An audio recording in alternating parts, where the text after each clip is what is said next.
On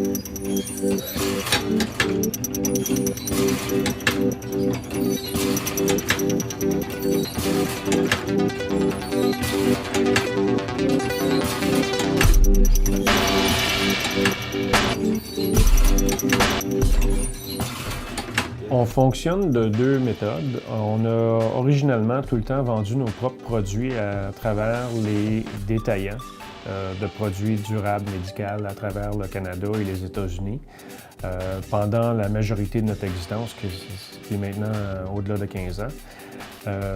Il y a 5 ans, quand on a commencé à faire notre ligne complète de fauteuils motorisés, on a eu une entente avec une compagnie multinationale qui distribue au Canada nos produits. Ça a été une entente de partenariat, donc on a développé le produit selon certains de leurs besoins et selon certains de nos besoins. Et les produits de là ont évolué à travers le Canada, à travers leur distribution, et eux vendent aux mêmes clients que nous, on avait déjà. C'est juste qu'on n'était pas obligé d'établir une force de vente pour ces nouveaux produits-là. Et ils avaient déjà une pénétration de marché quand même assez considérable comparativement à nous autres. Et avec ce partenariat-là, on a réussi aussi à ouvrir le marché de l'Australie. Donc, la compagnie sœur qui est en Australie de ce distributeur-là a aussi pris en distribution nos produits en Australie. Alors, ça a fait une belle ouverture pour notre entreprise. Aux États-Unis, ils développent leurs propres produits aux États-Unis et après avoir fait une évaluation de nos produits, ils avaient déjà investi beaucoup d'argent dans certains des projets qui étaient pour aboutir à faire un fauteuil roulant motorisé dans l'année ou les 2 années qui suivaient. Alors, ils ont décidé de ne pas distribuer notre produit aux États-Unis et alors on le fait nous-mêmes. Alors, c'est le même principe. On distribue les produits à travers les détaillants qui, eux, qui vont faire les livraisons des produits, les évaluations de la clientèle, ainsi de suite. Au Québec, ça fonctionne un petit peu différemment. On passe directement avec les centres conventionnés de la Régie d'assurance maladie du Québec, mais encore là, à travers notre distributeur.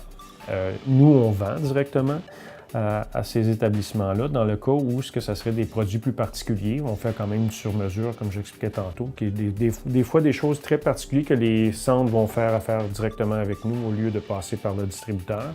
Puis c'est une entente qu'on a que quand ça dépasse un petit peu leurs compétences au niveau du distributeur, ils vont passer directement avec nous à ce moment-là. Alors on a la même clientèle, c'est juste que c'est comme 2 réseaux différents de pouvoir vendre les produits, mais on va généralement, quand ça passe directement par les centres, ça va être des choses spécifiques et on ne vend pas le fauteuil. Le fauteuil va passer par le distributeur pareil et l'addition ou la modification ou l'adaptation qu'on va faire pour la personne en particulier va se rajouter sur le fauteuil à ce moment-là.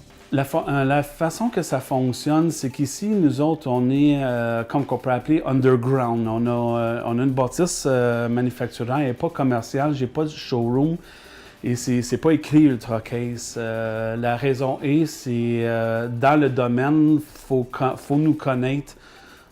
Pour arriver à nous. On a un site web aussi, mais d'habitude, tout rentre par email. Les plans sont là, les personnes vont aller sur le site puis vont dire « Ah, ça c'est qu'est-ce que j'ai de besoin » ou ils me disent qu'ils ont une application spéciale, ils vont m'envoyer des liens ou des fichiers PDF pour que je puisse voir le plan de qu'est-ce que c'est et je vais suivre qu'est-ce que le client a besoin. Des fois, je vais leur recommander, comme s'il prend l'avion, il y a des dimensions et des poids à respecter. S'il prend une certaine sorte de camion, encore là, s'il y a des dimensions à respecter, sinon il va se trouver avec des caisses, ce qu'on appelle des hors standards. Donc, c'est un peu ça. Donc, le premier pas, c'est que le email, il vient, ou le téléphone. Je préfère mieux que ça soit vraiment par email parce que tout est écrit, tout est là, tout est simple. Donc, nous autres, c'est vraiment par email que ça fonctionne. Quand on s'entend sur la conception du coffre, et là, je fais une soumission, je l'envoie, il m'envoie un bon de commande. Après ça, le case est mis en production. Dépendamment la complexité du coffre, ça peut prendre 1 journée à 3 semaines à fabriquer tout ça. Si eux autres, ils ont une compagnie de transport, ils viennent le chercher. Puis d'habitude, là, une transaction, c'est faite comme ça. On vend nos produits dans tous les canaux de distribution, soit pharmacie, épicerie, grande surface. Donc, on est dans toutes les sphères des magasins de consommation. On vend la marque Cascade, on vend aussi ce qu'on appelle les marques privées des différents détaillants. Donc, on produit aussi ces marques privées-là pour certains détaillants.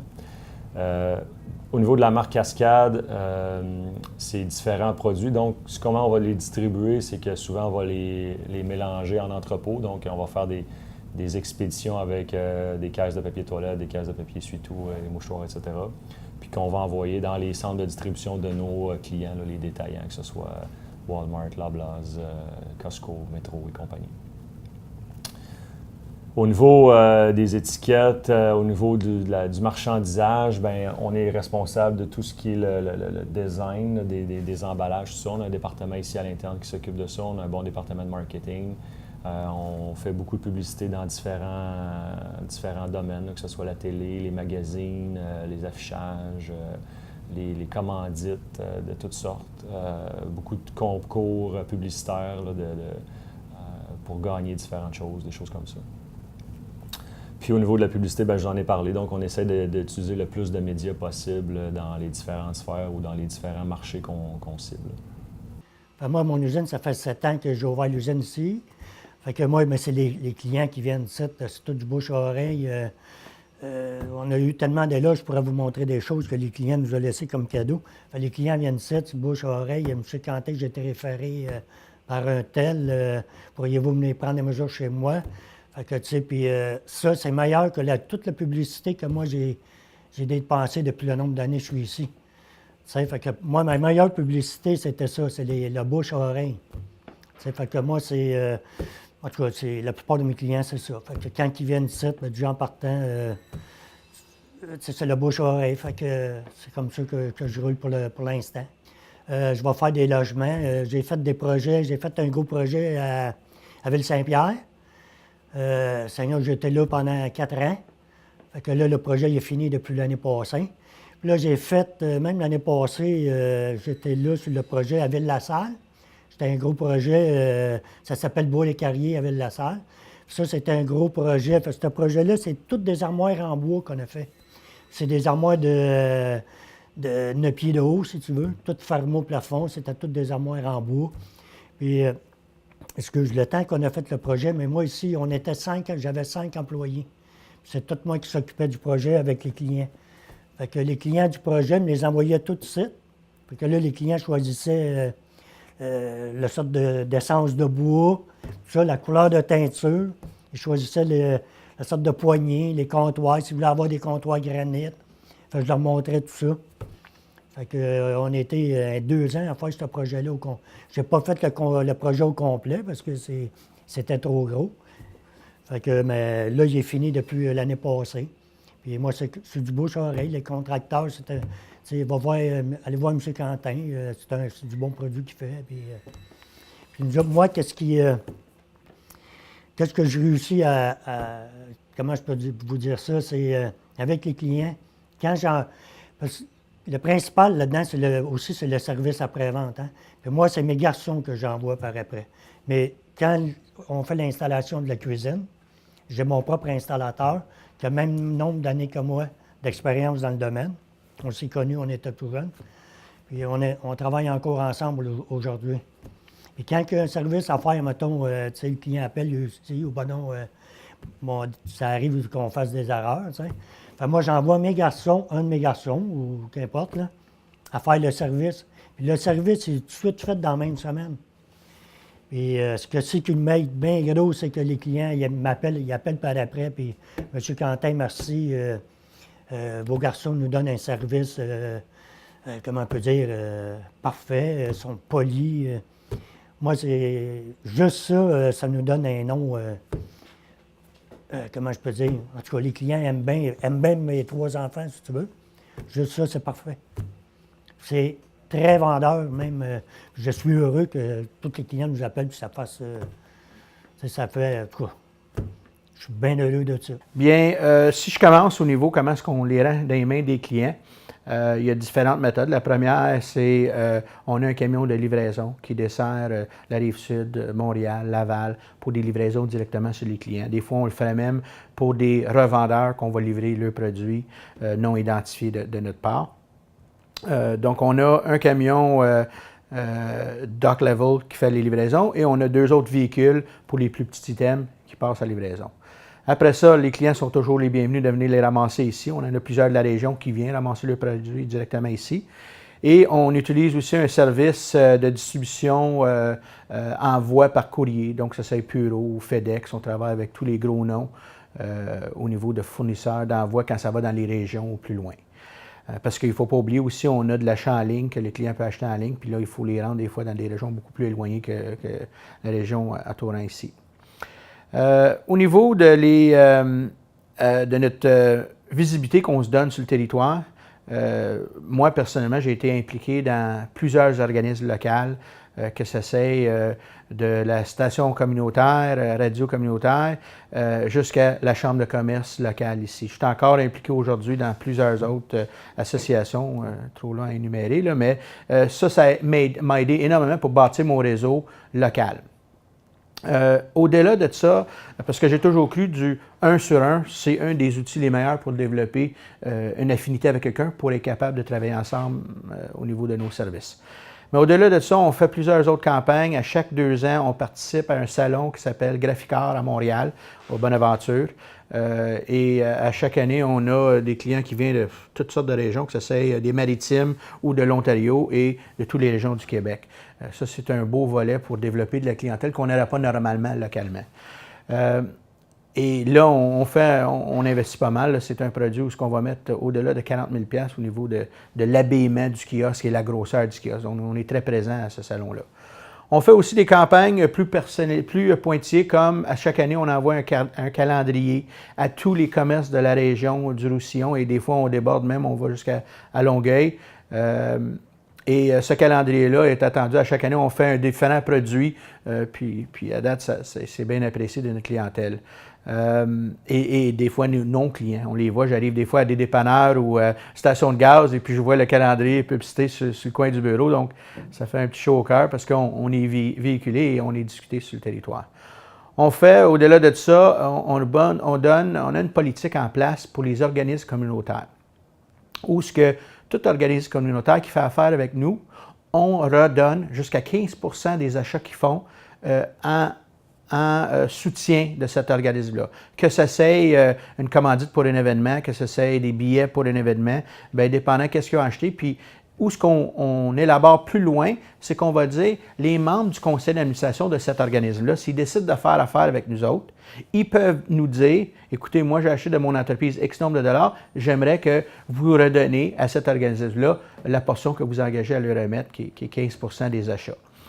Donc, c'est une manière qu'on redonne beaucoup à les communautés. J'ai toujours été impliqué moi-même dans le sport avec mes enfants, tout ça. Donc, j'aime redonner à la communauté. Puis, je pense que c'est une affaire nécessaire quand on a une entreprise qui va quand même bien puis qui figure bien dans la région.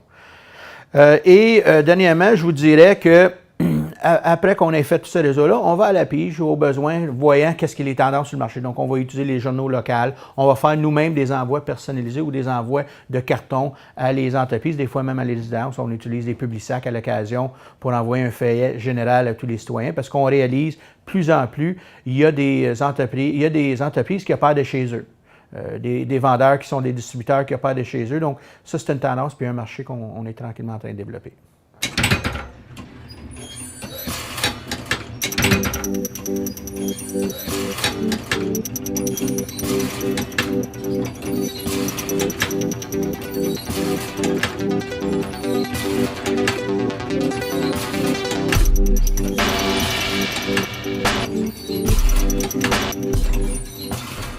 Bien, moi, ici, vu que c'est mes 3 garçons qui travaillent avec moi, moi, j'arrive, on se parle le matin, avant de faire la production.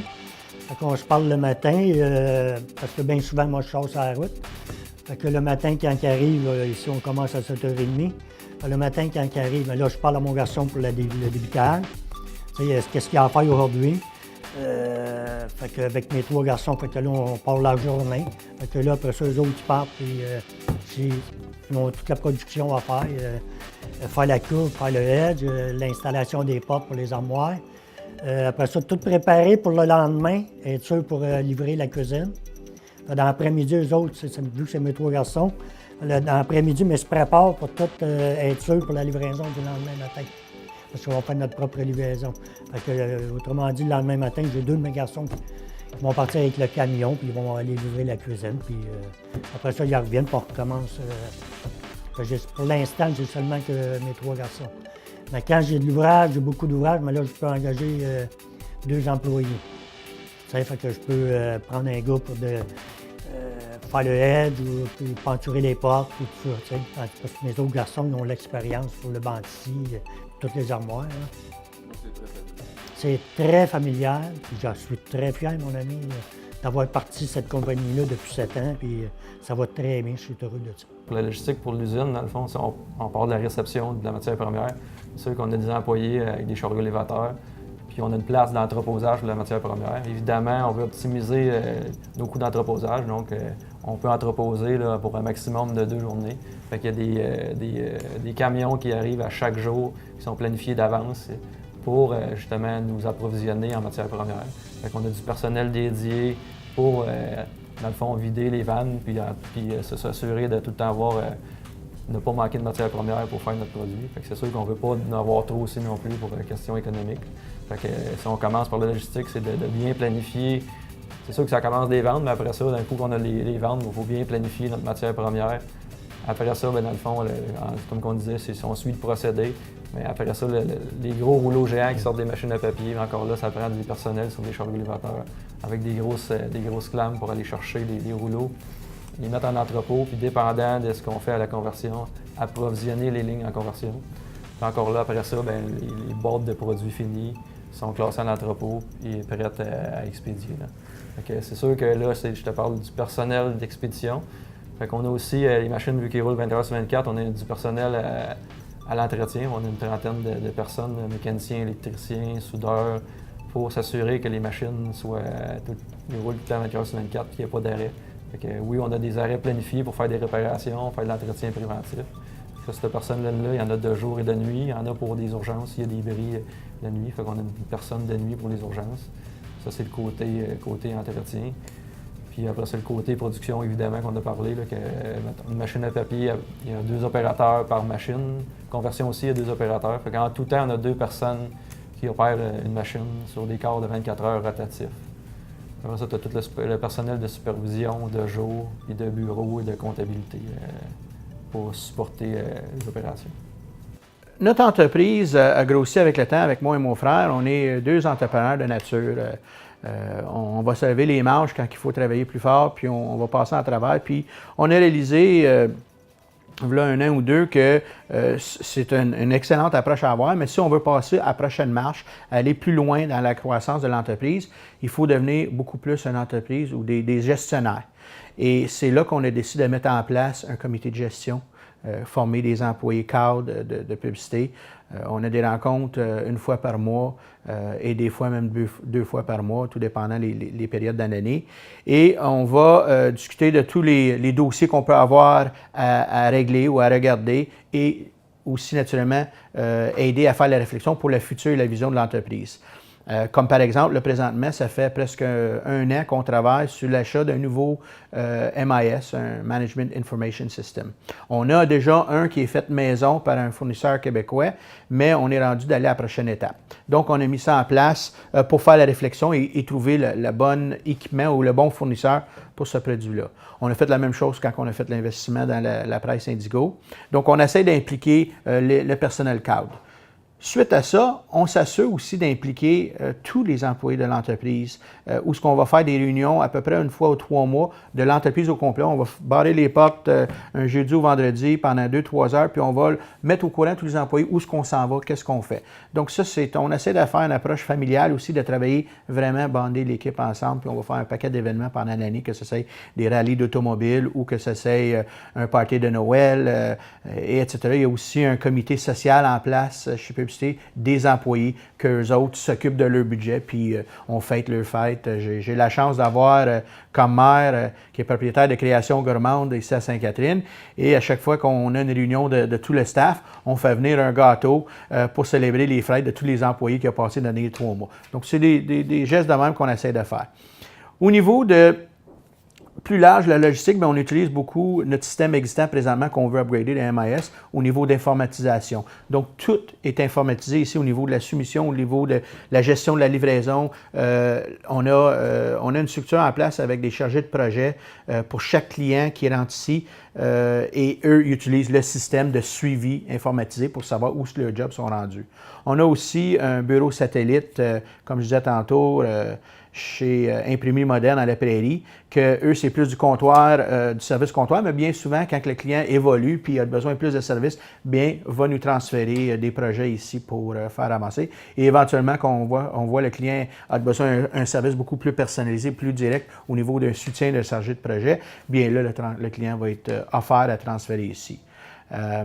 Et encore, ça, c'est des réunions qu'on fait régulièrement avec la directrice à l'autre centre qui était dans l'équipe ici. Comme tout récemment, on vient juste pour le département de marketing interactive, on a fait une formation pour toutes les personnes qui est affectée par les ventes ou qui parlent avec notre clientèle, que ce soit les services à clientèle, l'estimation, les ventes et le bureau satellite. On a fait une formation ici à l'interne de la division marketing interactive pour qu'ils connaissent c'est quoi les produits qu'on a pour être capable de bien l'expliquer à notre clientèle. Donc, c'est de la gestion qu'on fait là, et on essaie d'intégrer l'équipe au complet de publicité. On a été jusqu'à 10 employés, mais là, on est rendu à peu près à 5. On a baissé un peu à cause du contexte économique, tout ça. Donc, en théorie, bien, il y a moi qui est le directeur des opérations. C'est moi qui va gérer les emails et les téléphones et les demandes du client. Puis c'est moi qui vais aller les rencontrer si j'ai affaire à les rencontrer. Je fais un plan initial de base et après ça, j'ai quelqu'un que lui, il s'occupe de faire les plans pour les machines, les plans de coupe avec des fichiers NC qu'on appelle pour les machines numériques qu'on a pour faire les découpes. Après ça, on a des gens qui vont procéder au débitage de l'aluminium et l'assemblage. Puis après ça, j'ai quelqu'un qui s'occupe de couper les textiles. Puis après ça, le collage ou la peinture, tout ça. Donc, chaque personne a leur domaine. Donc, pour donner juste un exemple, quelqu'un qui a des techniques de rembourrage, qui a travaillé dans le meuble, son poste, à lui, ça serait dans le textile. À cause que, tu sais, faut faire la finition, tout ça. Donc, c'est ce genre de setup-là qu'on a. On a présentement au-delà de 40 employés. On est séparés en différents départements. Donc, on a un département qui gère la production. On a un département qui gère la recherche et développement et l'assurance qualité. Et un département qui va avoir les ventes et le marketing. Vente et marketing va aussi regrouper le service à la clientèle. Le département de service à la clientèle et vente marketing ont le contact direct ou le contact téléphonique. Donc, ils vont s'occuper de toute la clientèle, toute demande de commande, de soumission ou quoi que ce soit. Un coup que les soumissions sont rentrées, on va procéder à envoyer des commandes à la production. La production est segmentée par département qui fabrique. Donc, que ce soit de la soudure ou que ce soit de l'assemblage, ils vont tous se rapporter au directeur de production qui a une cédule pour chaque département. Donc, chaque commande est segmentée par les travaux qui est à faire et chaque département travaille chacun leur portion pour finalement arriver au résultat final qui va être assemblé à la fin. C'est tout selon des cédules de travail. Au niveau de la recherche et développement, ça fonctionne un petit peu différemment, c'est sûr. On a des fois des projets qui sont de plus longue envergure et d'autres projets qui sont plus courts. On fonctionne directement aussitôt qu'un produit qui doit être créé va tomber dans une recherche et développement, donc un projet de création de produit. Où que le produit a besoin d'être changé, on fonctionne plutôt dans un mode de demande de changement d'ingénierie pour un produit. Alors, c'est les deux facettes qu'on a en ingénierie où on travaille le produit existant Et si retravailler un produit existant devient trop complexe, on va prendre cette demande-là et la transformer en projet à la place. Alors, c'est toujours une sorte d'équilibre entre est-ce qu'on travaille le produit existant ou est-ce qu'on en crée un nouveau. Alors, c'est un peu comme ça qu'on fonctionne. On utilise en recherche et développement le logiciel SolidWorks, donc animation 3D. On fait de la simulation aussi pour être capable de se rendre plus près du réel en dessin pour essayer de sauver du temps lorsqu'on a besoin de passer aux étapes de prototypage, avoir moins de prototypage, essayer de passer de l'avant plus rapidement à des produits finis. Au niveau de l'assurance qualité, c'est quand même assez simple. On fait comme tout le monde, on vérifie nos pièces, on s'assure que les choses sont bien faites, mais aussi on s'assure que nos procédures sont suivies. Et on a plusieurs procédures qui sont vérifiées à chaque mois. Et si les gens les respectent, si les procédures sont applicables et qu'ils font bien leur travail, on ne les corrige pas. Mais s'il y a besoin d'avoir des corrections en avançant, on peut corriger les procédures une fois qu'ils sont audités, à chaque fois qu'ils reviennent à leur tour dans ce mois-là. Et ça nous permet de vraiment savoir ce qu'on fait ici dans place, puis de s'assurer que les gens aiment la manière qu'ils travaillent, puis que c'est efficace. Alors, des fois, on fait des procédures, les gens ne veulent pas y suivre. Ça ne donnera pas un bon résultat d'une manière ou d'une autre. Alors, on s'assure que les procédures qu'on a font le travail et qui sont capables de aussi s'accommoder du travail qui est fait aussi en même temps.